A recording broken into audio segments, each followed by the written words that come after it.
I'm with Rick Lacaille, the global CIO of State Street Global Advisors, who has taken the unusual step of becoming State Street's first senior investment advisor. As part of that role, will oversee ESG across the whole of the company. First off, Rick, welcome. How are you doing? And what can you tell us about the new role? I'm doing fine. Thanks for asking. I think we're very lucky compared to many. So the new role is very exciting. I've been global CIO for 12 years, and it's been fantastic. It's obviously given me a pretty good insight into the whole investing scene, including ESG, which has always been a passion. But now I'm moving to a corporate role, which looking at ESG across the whole company.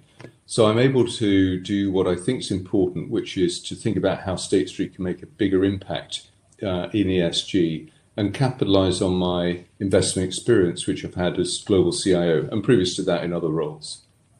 What's your number one priority coming into the role, do you think? Well, at the moment I'm learning. I'm actually still in transition. So I have a great successor, Laurie Heinel, and we're in transition to make sure we've got a very smooth handover for internal, external purposes. But I'm actually throwing myself right into ESG as well. And at the moment I'm learning what we're doing as a company outside of global advisors and beginning the process of setting goals so that we can see where we want to get to overall as an organization, and then look at the gap and assess how we can fill that gap. We can't ignore the pandemic and the impact that has had. So from your perspective, what lessons can investors take from the pandemic in terms of how to perceive and manage risk, the black swan event? And there was talk of it being a dry run for climate change. Is that the case? Yeah, well, many questions there. I think one thing that it taught a number of us is that we were pretty well prepared after all the work that went in after the global financial crisis. Things were tightened up quite considerably in terms of better data, lines of communication, knowing where you were. I don't think any of us expected that the working remotely would work quite as effectively as it has done.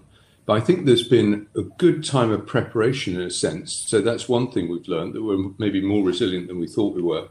The kind of investment conclusion in some ways is prevention's better than cure. And I think there's a very strong echo there in ESG. You need to look out for things that could go wrong and get yourself ready. I'm not suggesting we're all ready for a pandemic, but I think there is a sense that we need to look out for these things that could go wrong, because the cost of fixing things once they have gone wrong is a lot higher than the prevention. So prevention is better than cure in a nutshell. And you alluded to climate change. Obviously, that's a classic example. Is it a dry run of climate change? Climate change is already happening. So it's not as if we're waiting for climate change and then it's suddenly going to appear upon us. We're already seeing the climate actually changing. We're also seeing something of a transition in our mix of energy. It's not fast enough, and we could find ways to accelerate progress. And one of the interesting elements of the pandemic is how fast things can go if the pressure is really high. So can you create that pressure without causing damage or excessive damage in relation to climate change? I think that's a really important question for all of us, and a very important thing to learn alongside the other conclusions of climate change, which is science matters a lot, and we need to focus on that when we're thinking about big problems. There's a lot of ESG hype out there, you might call it, and we're reaching some kind of plateau, if not peak, of ESG. But where are we really, and what else needs to be done? Yeah, I push back on hype. I think it's got an appropriate amount of attention from end investors and the intermediaries in the investment chain, all the way up to issuers who are thinking, how can I lower the cost of capital for a corporate by focusing on things that matter to the end investors? And that often results in issuance of green bonds, which can be made at very attractive prices. I don't think it's hype. I understand why you say that. I've been in the investment business for quite a long time as what you might describe as a mainstream investor, but always with an awareness that when things have gone wrong, there often has been an E or S or a G dimension to it. So it's grown in importance if I reflect back in my own direct experience of investing. Is it a peak? I think there's still a market inefficiency, in my view, that investors are not fully discounting all of these so-called extra financial factors, which eventually do become financial very effectively. They are becoming more effective at doing that, but I think the game moves on. So just as you focus on the things that might endanger, intangible capital like reputational issues or human capital issues, those issues become more complex. And therefore, even as you think you've solved that problem and understand it, there's another set of challenges ahead of you. And I think ESG is a little bit like that. But I think we'll make enormous progress in the next 5 years. There's been a series of net zero emissions commitments from big asset owners. This must focus the minds of people like yourself on the asset management side. But what does that actually mean for the asset management industry itself? Well, we can be net zero in terms of our own operations. Asset management's intrinsically, in a sense, a rather light industry. In terms of what our clients own, that's a much more difficult challenge. And I think, if you look at large-scale asset managers, they run mandates that are typically unrestricted. In some cases, they're restricted. If they're active, they can be ESG-centric. But there's no doubt there is a big, in a sense, carbon footprint of the assets that our clients own. And I think it's appropriate that asset managers aren't, they have no way of offsetting that unless they shrink their business. Now, what they can do is educate their client base. That sounds a little patronizing, but help their client base understand the risks that they have in their portfolio and how they might balance the risks that they got against other opportunities. And that's the most effective way of moving, in a sense, a portfolio overall towards net zero by getting that balance right over time for an asset manager. I think that we can become more effective at that, both in the asset management industry and also in those that support asset management, whether it's the investment banking industry, the custody business, the fund administration, or research. You recently wrote to the Wall Street Journal in response to a piece that they had put out, Labour versus the ESG racket, in which you said they seem to misunderstand that we as asset managers aim to achieve on behalf of investors. So the question is, what can asset managers achieve for investors by taking ESG into consideration? Yeah, well, I feel I've been writing a lot of letters this year. Maybe that's stepped into the gap of not traveling so much. And it was wonderful to have that published by the Wall Street Journal. Newspapers have provocative opinion columns. They're fantastic. I read very widely. What can asset managers achieve? I think in the assets they own, they can engage with the companies very effectively through their stewardship and engagement. And it's easy to underestimate what impact that can have. I think our experience is often boards have a vision they may wish to change, but they're cautious because they don't know how shareholders would react.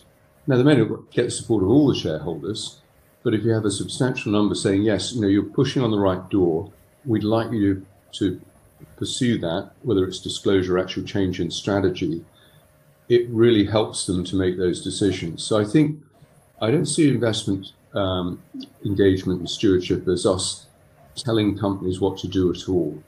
We're often asking for disclosure, but more often we're encouraging strong independent boards to do what they think is right in balancing the interests of the stakeholders. I think that can be really effective. I think disinvestment is not the most effective thing. I know that there are differing views on that subject. But I think the other asset management imperative is to be really pursuing excellence. And that was what the letter was also about, to say, if you're going to get better and better at investing, you really need to take account of as many things as possible and not constrain yourself to say, well, those things, they're somehow off to the left and I really shouldn't look at those very much because they're somewhat controversial. You really need to look at everything. I mean, you can weigh up how significant it is. And I think that's the way in which asset management can really help, because some of these things, again, getting back to the pandemic, are not very obvious at first, but they might have a slow burning, if you'll forgive the metaphor, impact that you really need to be paying attention to. They were talking about the Labour Department ruling in the US. Will you be engaging with the incoming Labour Secretary, or would you be trying to change the ruling somehow? Well, we expect to respond where there's a consultation, as we always have done, where there are things that affect, particularly where they affect the end clients. And the end clients here are pensioners or potential pensioners very often. So we're thinking about their long-term wealth. I wouldn't comment on the direct policy interchange we might have, but alongside other investors, we'll be expressing our view from a professional perspective about what we think is important. Just want to move on to this slightly new notion of stakeholder capitalism, kind of brought forward by the Business Roundtable a year or so ago. There are some skeptics out there about the motivations for this, but on the other hand, it's a way to hold companies to the fire. You know, you've said you believe in stakeholders. This is something that you can use to engage with them on. Where do you stand on stakeholder capitalism, Rick? Well, it's interesting. Business Roundtable has come to stakeholder capitalism. It's not particularly new. I think it dates to maybe the 60s and 70s. But if you'd ask people in the 60s and 70s, would they expect Business Roundtable to embrace it? I think it would be a little implausible, but times have changed quite a lot. I think it's an interesting and useful statement by Business Roundtable. But what it does highlight is that boards in the end need to balance the interests of stakeholders. And I think there's no way of dodging the fact that the stakeholders sometimes will have conflicting interests between local communities, for example, and shareholders, between employers and customers.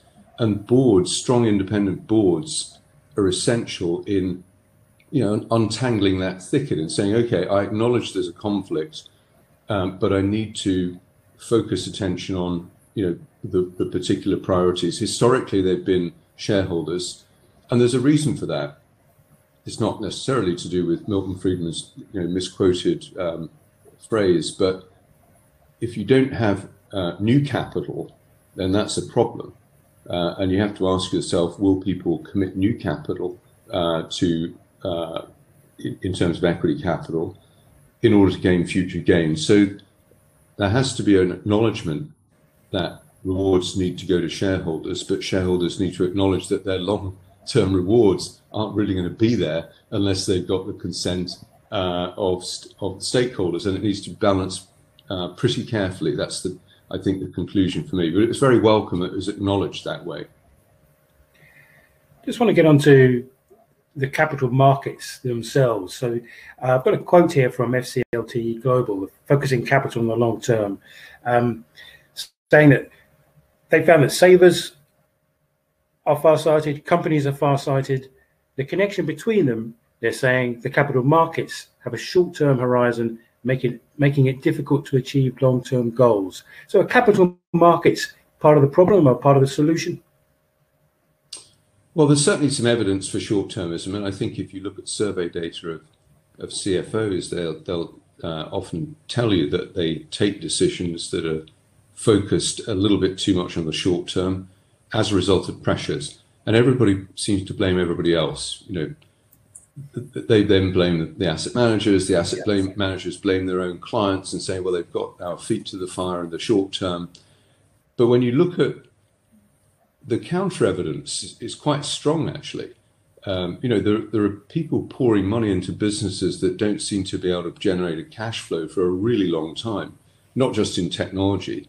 So I think that I agree with Sarah, there's a kind of short-termism risk here, but we also need to acknowledge that capital markets can work very well. Think about how companies are recapitalized during the pandemic. And I was looking at this just recently, because in terms of research, the amount of debt capital is quite well known. People have gone to the debt markets because central banks have enabled the credit process to flow very freely, and people have gone and issued debt in order to stock up, in a sense, a war chest in some cases to get through the pandemic. But they've also issued equity, and even in the most unfashionable and risky enterprises like airlines and cruise ships, people have often said, well, maybe there isn't much of a future ahead of them. But people have been willing to underwrite with equity capital those businesses. And I don't think that's a really short-term perspective.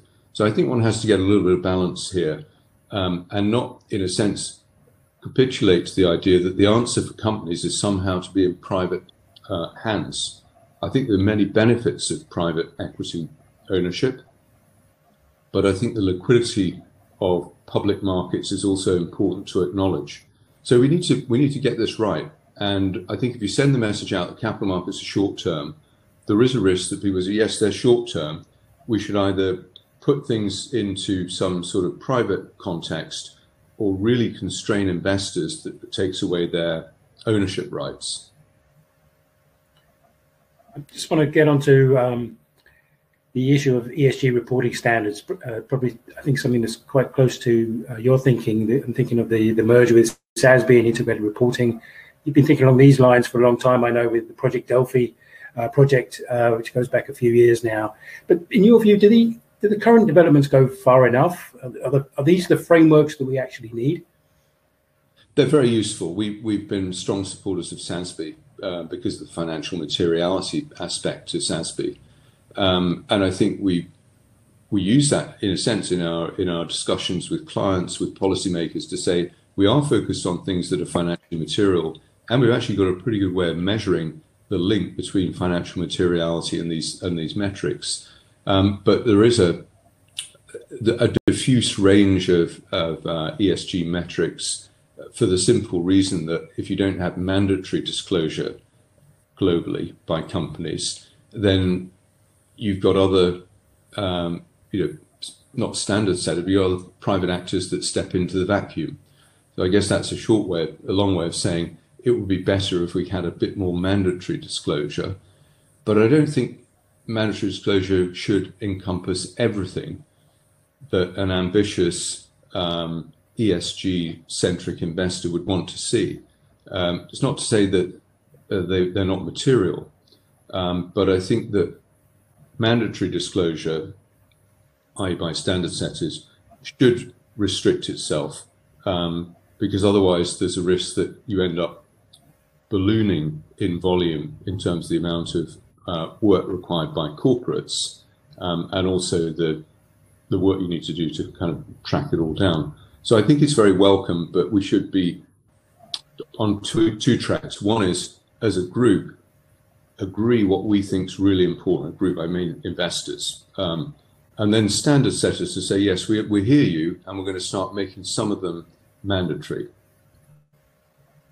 So you see there's a sweet spot perhaps between the market initiatives like SASB and TCFD and hard regulation? Yeah, I think what we see is investors can't do it all without a framework to help them. And it's partly to do with standard setters, but it's also the relationship between, an ambition like sustainable development goals. There are many ambitions there, and maybe they'd be best met by a combination of, policy, regulation, and investor voluntarism, in a sense. If you just have sort of voluntary action by investors, that creates quite difficult conflicts of interest in some cases, that they're pursuing something that might have some benefits, not always to the investors, but it also has some costs that they're going to bear. And I think that changing the policy framework helps to overcome those conflicts, because it says, look, there's a benefit overall to society by making this change. Everyone has to bear some of the cost, and we have consent for making that sort of change. And then it's a kind of harmonious system. I think we've erred too much, to a certain extent, on the side of being one or the other. So investors have to do it all, or they're waiting, not doing anything until there's a policy change. Just want to move on to the final question, really, about the Paris Agreement. So under a Biden administration, the US will be rejoining the Paris Agreement. What does that actually mean in practice for investors, do you think? Well, it has more than symbolic value, but the symbolic value is also pretty important, because it's acknowledging that we have a global problem and that all the major economies in the world are now acknowledging the need for action to tackle that problem. There is a practical constraint to action in every country, because oftentimes you're going to need a change to the law in order to enact the sort of change you need to bring carbon levels down, and the US is no exception to that. So the Biden administration will have power as a government, but it won't necessarily, depending on the election in Georgia, necessarily have the ability to do everything that's needed. And we've got to keep in mind it's a 4-year term presidency. So I think it's a very welcome, more than symbolic.